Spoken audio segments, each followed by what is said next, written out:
أعوذ بالله من الشيطان الرجيم. بسم الله الرحمن الرحيم. بسم الله الرحمن الرحيم. السلام عليكم ورحمة الله وبركاته. الحمد لله على فضله وإحسانه، وأشكره على توفيقه وامتنانه، وأشهد أن لا إله إلا الله وحده لا شريك له تعظيما لشأنه، وأشهد أن محمدا عبده ورسوله الداعي إلى رضوانه. اللهم صل وسلم على نبينا وحبيبنا ومولانا وسيدنا محمد صلى الله عليه وسلم وعلى آله وأصحابه. وقال الله تعالى في كتابه الكريم: يا أيها الذين آمنوا اتقوا الله حق تقاته ولا تموتن إلا وأنتم مسلمون. وأن أصدق الحديث كتاب الله، وخير الهدي هدي محمد صلى الله عليه وسلم، وشر الأمور محدثاتها، وكل محدثة بدعة، وكل بدعة ضلالة، وكل ضلالة في النار. Ma'asyiral muslimin rahimani wa rahimakumullah. Alhamdulillah, malam hari ini kita bisa melanjutkan kajian kita, melanjutkan majelis yang mulia ini, majelis ilmu yang mana di dalamnya kita membahas tentang bagaimana kita mengingat tentang hakikinya kehidupan dunia ini dan kehidupan yang sesungguhnya, yaitu kehidupan akhirat. Selalu pembahasannya tentang itu, yaitu kita mengkaji sebuah hadis yang masyhur di kalangan kaum muslimin, yaitu Sahih Bukhari, sebuah kitab yang sahih karya Imam Bukhari. Kemudian kita milih salah satu tema dari bab yang beliau tulis di dalamnya, yaitu Kitabur Riqaq, yaitu bab yang melembutkan hati kita, yang mana diharapkan dengan kita mengkaji kitab tersebut, kita mengaji Kitabur Riqaq ini bisa melembutkan hati kita, bisa mengingatkan, senantiasa mengingatkan kita tentang kehidupan dunia yang sementara ini dan hakikinya kehidupan yang sesungguhnya, yaitu kehidupan di akhirat.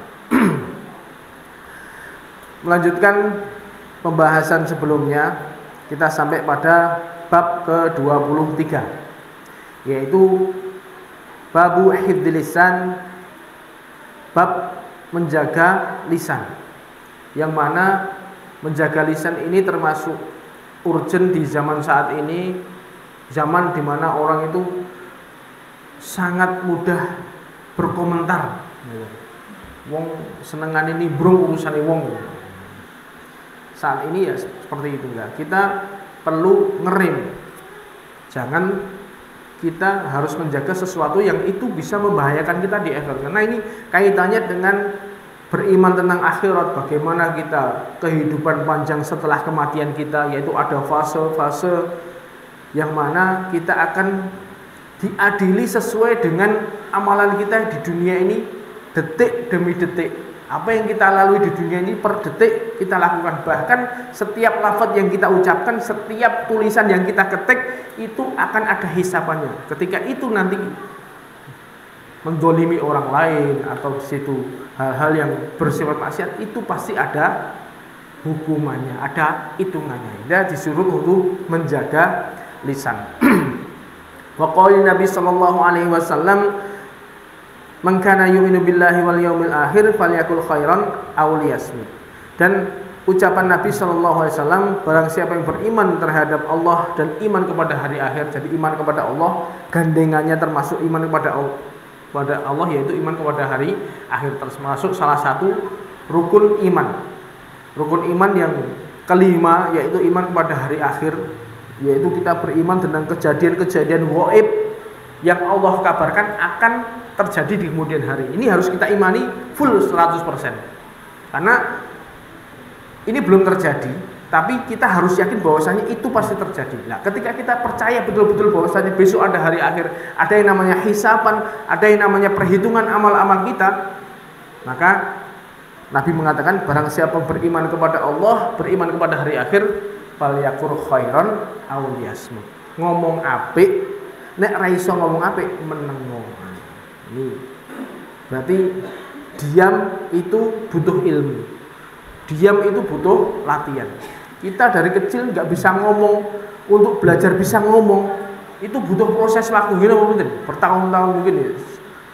2 tahun atau setahun pujul baru bisa ngomong. Itu pun ngomongnya masih terbatas. Baru bisa ngomong lancar umur berapa? Berpuluh-puluh tahun loh.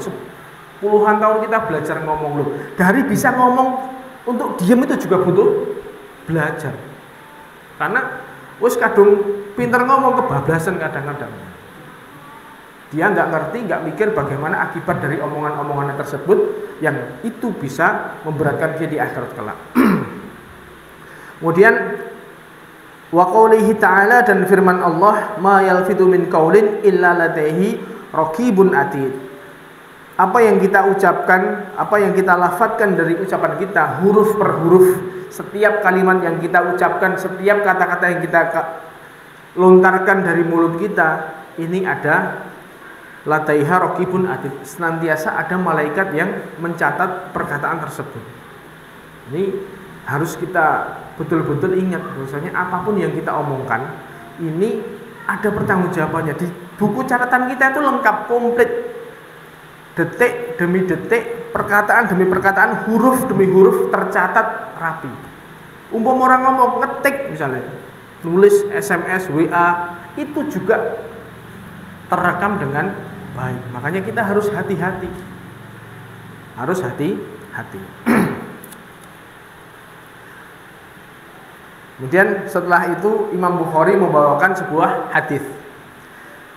Imam Bukhari berkata, haddatsana Muhammad ibn Abi Bakar al-Muqaddami, haddatsana Amr, haddatsana Umar bin Ali, sami'a Aba Hazim an Sahal bin Sa'id an Rasulullah sallallahu alaihi wasallam qala, Sahal bin Sa'id mendengar dari Nabi bersabda, mayat man li ma baina lahyaihi wa ma baina rijlaihi atman lahul jannah. Barang siapa yang menjaga untukku, barang siapa yang menjamin untukku, barang siapa yang dia menjaga, betul-betul menjamin apa yang diantara dua rahangnya ini, yaitu lisannya, dan apa yang diantara dua kakinya, yaitu kemaluannya. Ketika seseorang itu betul-betul dia menjaga lisannya, menjaga kemaluannya, maka atman lahul jannah. Nabi menjamin orang tersebut untuk masuk surga. Jaminannya enak, jaminannya surga. Tapi untuk meraih jaminannya Nabi ini nggak gampang. Untuk meraih jaminannya Nabi ini nggak gampang. Karena apa? Dia harus menjaga di antara dua rahangnya itu, lisannya ini dijaga betul-betul, dan farjinya, kemaluannya juga dijaga betul-betul. Dia hanya melampiaskan dengan hal yang diridhoi oleh Allah. Nah, ini masalah lisan ini betul-betul kalau seseorang itu bisa menjaga ngomong.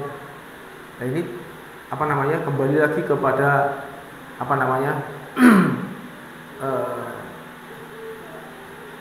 latihan. Kita untuk bisa ngomong yang baik, ini kan berarti kan kita mengedepankan akal dulu, baru ngomong. Jadi saat durunge ngomong, mikir sih, sing tak arep ngomong, sing yang mau saya omongkan ini kira-kira nyakitin orang apa enggak, zalimin orang apa enggak, kira-kira bermanfaat atau enggak.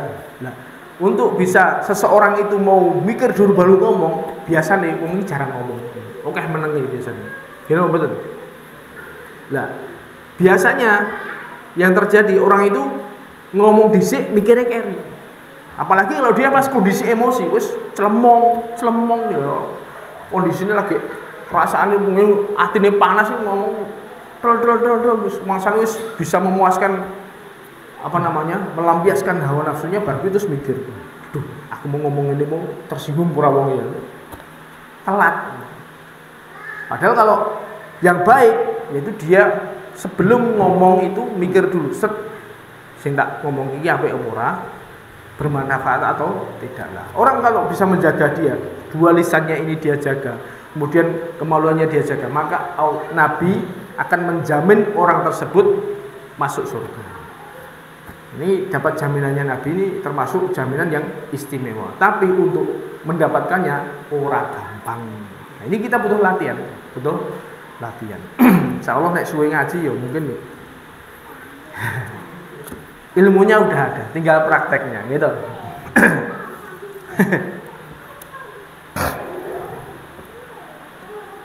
Kemudian Imam Bukhari membawakan dua hadis yang hampir semakna selanjutnya.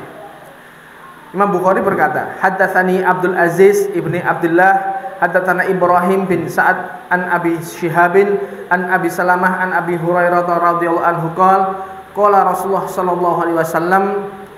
Abu Hurairah meriwayatkan dari Nabi, "Man kana yu'minu billahi wal yaumil akhir falyakun khairan aw liyasmut." Barang siapa yang dia beriman kepada Allah dan hari akhir, maka dia ngomong yang baik atau diam.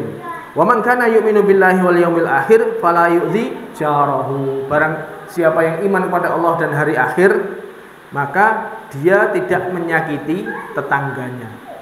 Wa man kana yu'minu billahi wal yaumil akhir falyukrim dhaifahu. Barang siapa yang beriman kepada Allah dan hari akhir, maka dia memuliakan tamunya. Jadi ada tiga hal yang di sini Nabi sampaikan kaitannya dengan beriman kepada Allah dan beriman kepada hari akhir. Kalau orang itu rukun imannya tentang hari akhir itu sempurna, maka dia bisa melakukan tiga hal ini. Ngomong apik, nek ra iso ngomong apik meneng. Yang kedua, tidak menyakiti tetangganya dengan gangguan-gangguan apapun, baik lisan maupun perbuatannya. Yang ketiga, dia menjamu tamunya, memuliakan tamu. Kemudian hadis selanjutnya hampir sama dengan hadis ini. Imam Bukhari berkata, haddatsana Abdul Walid, haddatsana Laits, haddatsana Sa'id al-Maqburi an Abi Shuraih al-Khuzai qala sami'a udhunayya wa wa'ahu qalbi. Jadi Abi Shuraih al-Khuzai ini beliau mendengar langsung mendengar dengan kedua telinga saya dan hati saya betul-betul mengerti, hati saya betul-betul ingat. An-Nabi sallallahu alaihi wasallam yaqul, bahwasanya Nabi berkata, adz-dziyafatu salasatu ayyam. Jadi Nabi mengatakan tamu itu jamuannya selama 3 hari. Jadi haknya tamu, kita umpama ada tamu datang ke rumah kita, dia nginep di situ, kita berhak untuk menjamu dia selama 3 hari.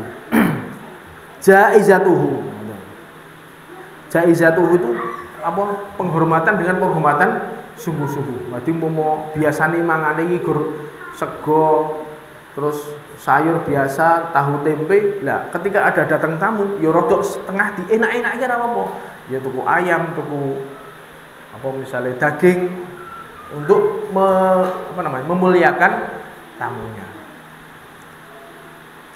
Ma jaizatuhu. Apa jaizatuhu?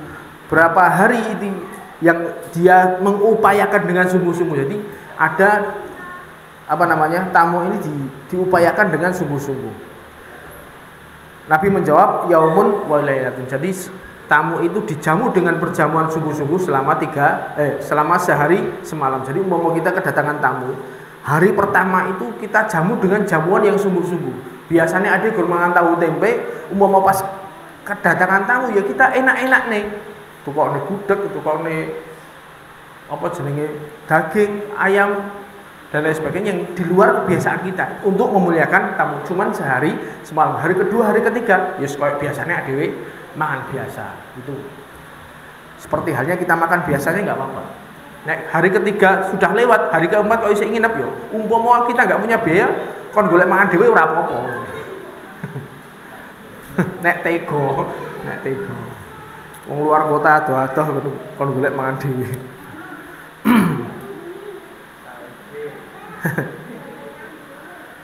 Wa man kana yu'minu billahi wal yaumil akhir falyukrim dhaifahu. Sama, barang siapa beriman kepada Allah hari akhir, maka hendaknya dia memuliakan tamunya. Wa man kana yu'minu billahi wal yaumil akhir falyaqul khairan aw liyaskut. Hendaknya dia ngomong yang baik. Lafadznya di sini bukan auliyasmut tapi auliyasmut, supaya diam. Berarti 3 hal ini kaitannya dengan keimanan seseorang. Jadi kalau seseorang itu imannya dengan Allah, dengan hari akhir sempurna, berarti dia dengan keimanan yang sempurna, dia betul-betul yakin bahwasanya apa yang dia lakukan itu pasti ada pertanggungjawabannya. Sehingga 3 hal ini dia sangat mudah untuk melakukannya, yaitu berusaha ngomong yang baik, berusaha memilih kata-kata dengan siapa yang dihadapi. Kalau ngomong dengan orang tua, bagaimana cara dia ngomong. Kalau dia ngomong dengan temannya, bagaimana dia milih kata-kata yang tidak menyakitkan. Kalau dia ngomong dengan anak-anaknya, dia berusaha mendidik dengan bahasa-bahasa yang baik, tidak menjudge, tidak merendahkan dan lain sebagainya. Sehingga untuk melakukan hal ini lebih mudah. Kemudian fala yudhi jarahu. Dengan orang yang keimanannya sungguh-sungguh, orang yang betul-betul dia yakin dengan hari akhir, maka dia tidak akan menyakiti tetangganya, karena dia akan menerapkan akhlakul karimah. Seorang yang punya akhlak yang baik, dia tahu bahwasanya setiap perbuatannya itu ada pertanggungjawabannya. Dia akan berusaha menerapkan akhlak yang baik, apik dengan tetangga, baik dengan tetangga, sering memberi, tidak menyakiti tetangganya dengan cara apapun. Entah lisannya, entah sindirannya, nyinyirannya loh. Biasanya tetangga itu ya gampang selek gara-gara apa? Lisan. Entah itu apa. Hal sepele itu bisa jadi geger gede gara-gara lisan. Makanya kalau dia betul-betul beriman dengan Allah dan hari akhir, maka dia akan menjaga kata-katanya, terutama tetangganya. Yang paling lebih berhak dia muliakan, yang paling berhak dia jaga, ya tetangganya itu.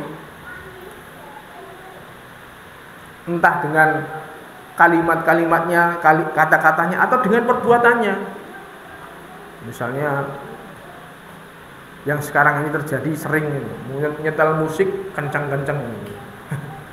Wayai turu, wayai istirahat loh. Nyetel musik di full nih. Sehingga mau sing kene ra trimo ya dadi geger. Kene meneng wae terganggu. Nah, akhirnya seperti itu. Dan ini banyak terjadi di masyarakat kita.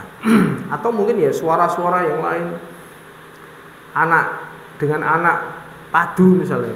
Wis jenenge bocah karo bocah padu, wong tuane belane. Anake wis dolan bareng, wong tuane sik jotaan. Ini sering terjadi seperti itu. Makanya kalau kita betul-betul kita berusaha berbuat baik, bahkan sampai Nabi itu mengatakan wallahu la yu'min, wallahu la yu'min, wallahu la yu'min. Jadi seorang itu benar-benar tidak dikatakan seorang itu tidak beriman sampai diulang 3 kali. Nabi mengatakan seperti itu. Ora iman. Siapa itu Nabi? Orang yang layak menjarahu bawaikahu. Orang yang tetangganya tidak merasa aman dari gangguannya. Seseorang kalau tetangganya itu merasa resah dengan kehadirannya, berarti dia tidak beriman kepada Allah. Seandainya dia iman, dia menyatakan beriman, tapi implementasi keimanan itu kosong. Jadi kalau dia beriman kepada Allah pada hari akhir, maka dia akan menjaga perasaan tetangganya. Orang misalnya tidak menyakiti tetangganya dengan cara apapun. Dan juga ketika kedatangan tamu, orang yang berhak kita hormati, pasti dia akan lebih mudah untuk memuliakannya. Apalagi itu adalah keluarga kita, kerabat kita dari jauh datang keluar dari jauh misalnya, itu kita berusaha untuk menjauhnya dengan sebaik-baiknya.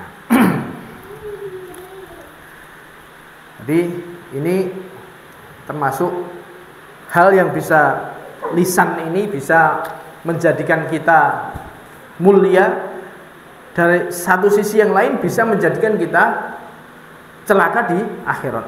Kemudian hadis berikutnya, Imam Bukhari membawakan sebuah hadis.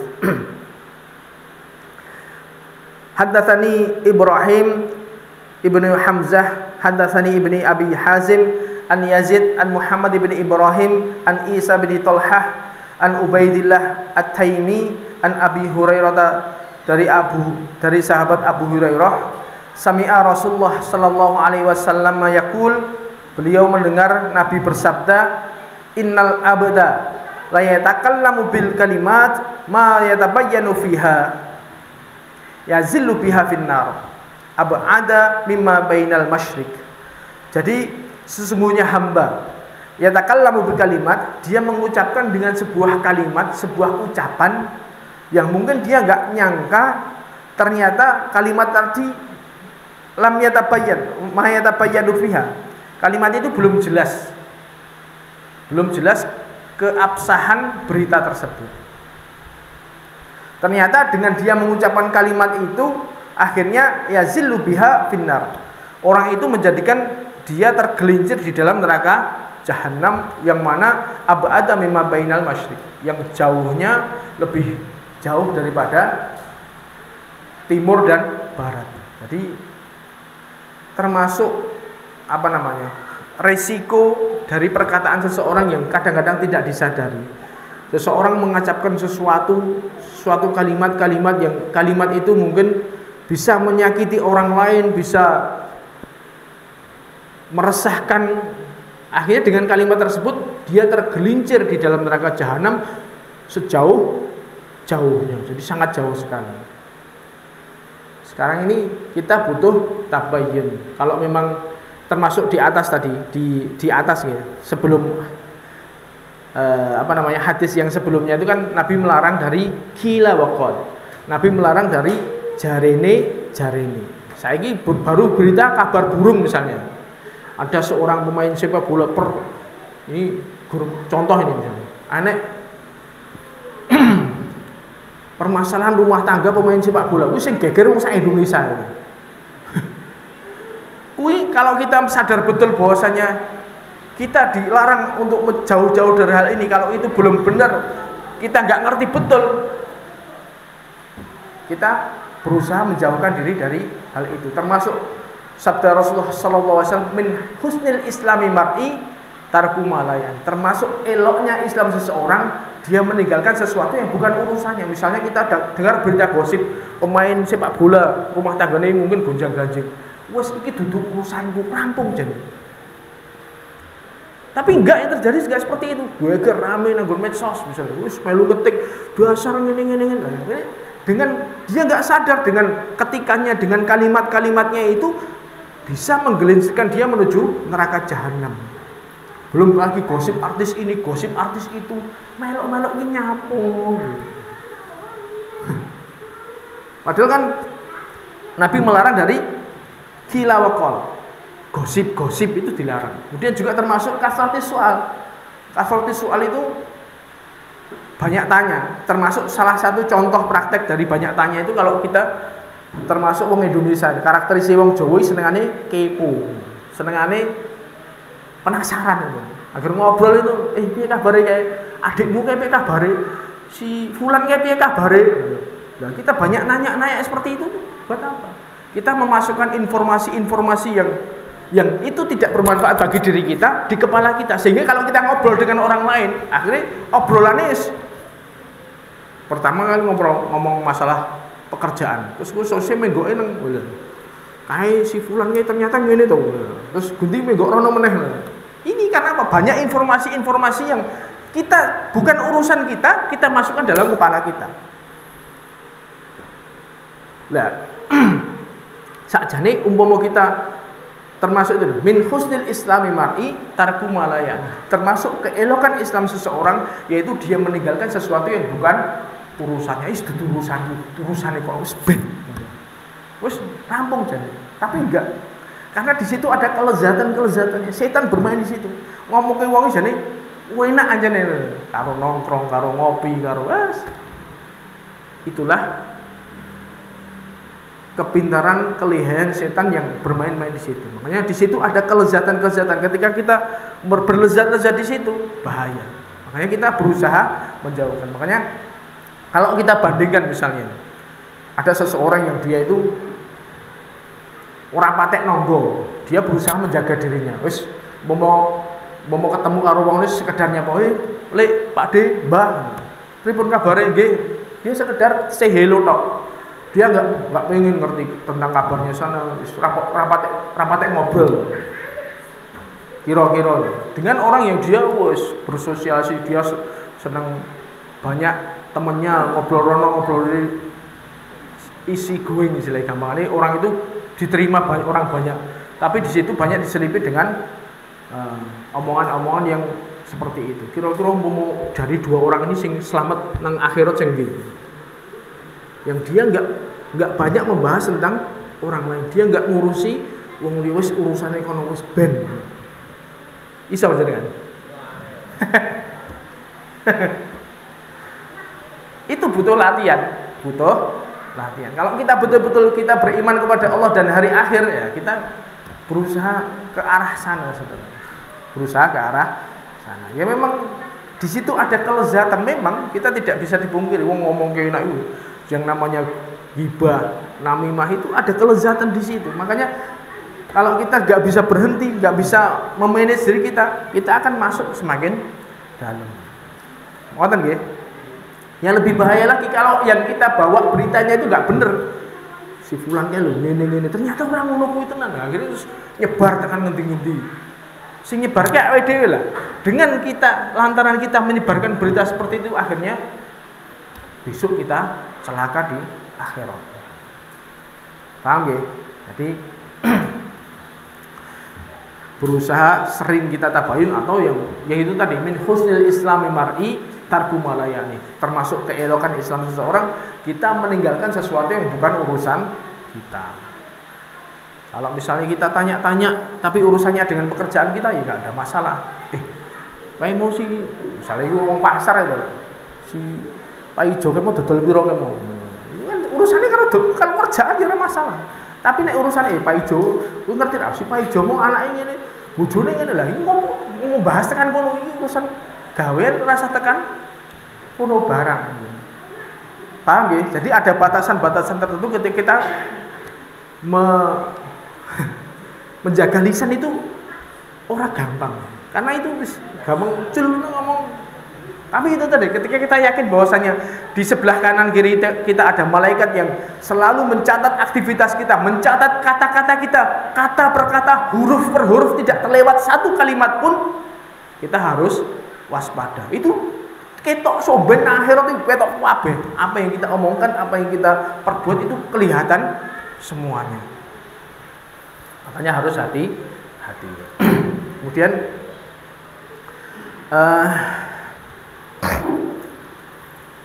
hadis selanjutnya Imam Bukhari berkata, hadatsani Abdullah bin Munir sami'a Aban Nadhr hadatsana Abdurrahman ibni Abdullah yakni ibni Dinar an Abi Salih an Abi Hurairah an Nabi sallallahu alaihi wasallam qol. Abi Hurairah beliau berkata bahwasanya beliau mendengar Nabi bersabda, innal abda la yatakallamu bi kalimat min ridwanillah la yulkilaha balan yarfa'uhu Allahu biha darajat. Jadi ada hamba, ada seseorang itu ada yang dia mengucapkan sebuah kalimat-kalimat yang kalimat itu bisa mendapatkan keridhaan Allah, yang dia tidak sangka-sangka ternyata kalimat tersebut itu bisa mengangkat derajatnya di sisi Allah. Dia mendapatkan derajat yang baik, mendapatkan derajat yang sangat tinggi di sisi Allah sebab perkataannya. Ini ada orang seperti itu. Dia mungkin nggak ngerti, nggak ngiro. Ternyata dari ucapannya ini bisa menjadikan dia derajatnya tinggi. Contoh misalnya perkataan para ulama-ulama yang sampai saat ini dikutip. Mungkin perkataan yang hanya simpel. Kalau perkataan ulama zaman dulu itu kan simpel tapi bermakna. Tapi kalimat-kalimat beliau ini dikutip dari zaman ke zaman sampai sekarang ini. Mungkin beliau saat itu yang ngomong itu nggak nyangka bahwasanya kalimat beliau itu akan dikutip sampai saat ini, sampai abadi. Tapi ternyata dengan kalimat yang baik itu bisa menjadikan seseorang derajatnya menjadi tinggi di sisi Allah. Misalnya contohnya nih, gurunya Imam Bukhari ini, mungkin beliau mengucapkan sebuah kalimat simpel ketika menyampaikan hadis. Mbok yo enek sing nglumpukne hadis-hadis sahih. Karena saat itu banyak tersebar hadis-hadis yang campur antara sahih, dhaif. Berita-berita tentang hadis pun banyak hadis-hadis palsu di sini. Akhirnya gurunya salah satu hendaknya ada yang mengumpulkan tentang khusus hadis-hadis sahih tok. Nah, dengan kalimat yang simpel itu akhirnya memotivasi Imam Bukhari mengumpulkan khusus hadis-hadis sahih. Hanya Imam Bukhari dari perkataan gurunya itu berazam kuat akan membuat mengumpulkan hadis-hadis khusus hadis-hadis yang sahih. Beliau mengumpulkan berapa lama? 16 tahun. 16 tahun itu kumpulkan 7.000 hadis ini beliau mengumpulkan dari selama 16 tahun. Itu bukan proses yang mudah, proses yang lama. Pertanyaan kayak bab ini, terus eling neh kapan meneh ngono iki lagi nulis lagi selama 16 tahun. Dan itu proses yang sangat lama. Tapi ternyata kitab Imam Bukhari ini bisa abadi dipelajari oleh kaum muslimin di seluruh dunia. Lah gurune yang memotivasi Imam Bukhari pahalanya sangat tinggi sekali, otomatis. Makanya kita berusaha ngomong yang baik. Misalnya kita menasihati anak-anak kita. Ini. Seadanya itu kalimat yang simpel tapi menancap di hati anak kecil dan itu dikerjakan sampai dia tua. Kalimat yang simpel yang bisa mengena, yang bisa memotivasi anak untuk meninggikan derajat itu pasti orang tuanya juga dapat bagian pahala. Makanya kita berusaha ngomong sing apik. Berusaha ngomong yang baik ketika di perkumpulan misalnya di masyarakat ya ngomong sing apik, apalagi dia sebagai tokoh misalnya situ memberikan motivasi tentang bagaimana tentang kebaikan, meninggalkan kejelekan sehingga umum kalimat itu dinut oleh banyak orang pasti akan mengangkat derajat dia di sisi Allah. Jadi kalimat itu bisa meninggikan derajat seseorang. Tapi sebaliknya wa innal abda la yatakallamu bi kalimah min sakhatillah la yulqi laha balan yahwi biha fi jahannam. Tapi ada orang yang disuruh mengucapkan sebuah kalimat, sebuah perkataan yang ternyata kalimat tersebut mengundang kemurkaan Allah dan dia nggak nyangka ternyata sebab kalimat tersebut tersebar luas, akhirnya yulqi biha yahwi biha fi jahannam. Akhirnya bisa menggeret orang tersebut jatuh ke dalam neraka jahanam sebab perkataan. Jadi lisan ini bermata dua. Nek ngomong apik akibatnya baik, nek ngomongnya elek juga berakibat jelek. Ini juga ada seperti itu. Kalimat seseorang ngomong dengan kalimat dia mungkin membuat sebuah berita hoax misalnya. Ternyata berita itu laris tersebar sampai dari ujung dunia sana, ujung dunia sana termakan semua dengan omongan dia. Dia nggak ngerti mungkin. Ternyata efeknya bisa membuat dia jatuh ke dalam neraka jahanam. Begitu juga kalimat-kalimat kemungkaran yang lain. Jadi kalimat-kalimat ini kita harus hati-hati. Lisan kita jaga dengan betul agar kita ini betul-betul selamat. Man kana yu'minu billahi wal yaumil akhir, itu hubungannya dengan keimanan kita kepada Allah dan juga hari akhir. Nah, ini butuh keyakinan kuat.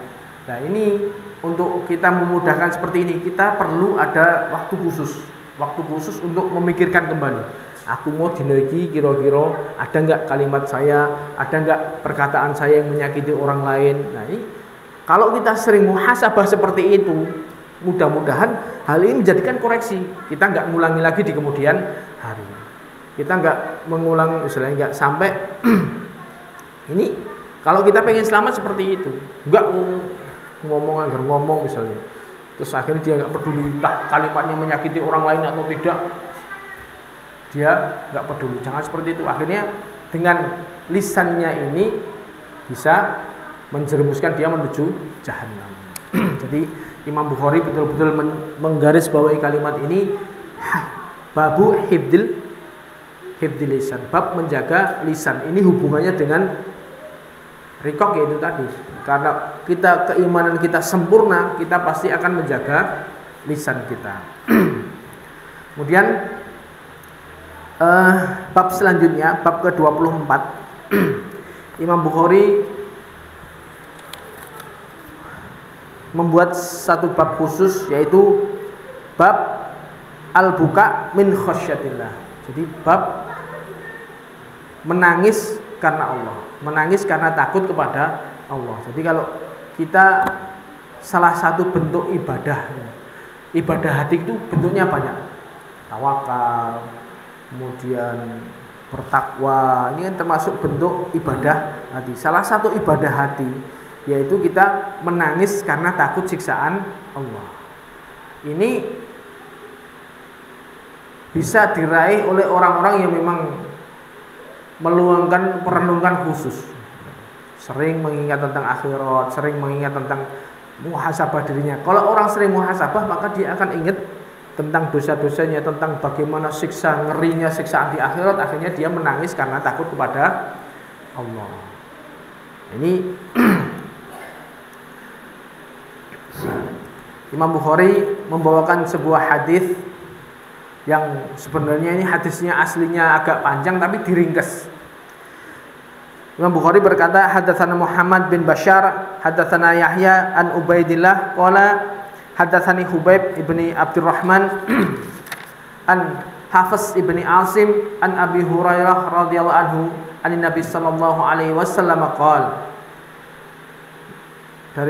Dari sahabat Abu Hurairah, beliau bercerita, Nabi pernah mengatakan, sab'atun yudhilluhumullah. Jadi ada 7 golongan, yang mana 7 golongan ini Allah akan menaungi 7 golongan tersebut di hari kiamat. Hari yang sangat berat, hari di mana matahari 1 mil di atas kepala kita, yang mana saat itu manusia penuh dengan ketakutan karena perbuatan-perbuatannya. Hari yang sangat mencekam, yang mana mereka semua menunggu keputusan Allah, yaitu hari padang mahsyar. Hari yang sangat mengerikan, manusia bercucuran keringat sebab panasnya itu, dan mereka tenggelam dengan keringatnya sesuai dengan kadar dosanya. Ada yang keringatnya tenggelam dia sampai di batas mulutnya sini, ada yang keringatnya di tumitnya. Ini semuanya sesuai dengan kadar dosanya. Ini hari yang sangat berat, yang mana semua orang ketakutan.